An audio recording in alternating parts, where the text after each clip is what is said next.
Need to access your pay stubs through the Lloyds Bank app? While the Lloyds app primarily focuses on banking, some employers or payroll integrations might allow you to view pay stubs. In this guide, I'll clarify how to generally access pay stubs, which isn't always directly through the Lloyds app itself.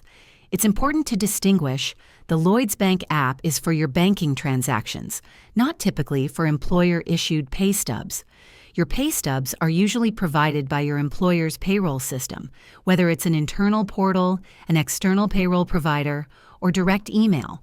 However, if your employer uses a payroll service that integrates with your Lloyds account or uses a system that pushes documents to your online banking, you might find them under a Documents, Statements, or Payroll section within your Lloyds online banking portal.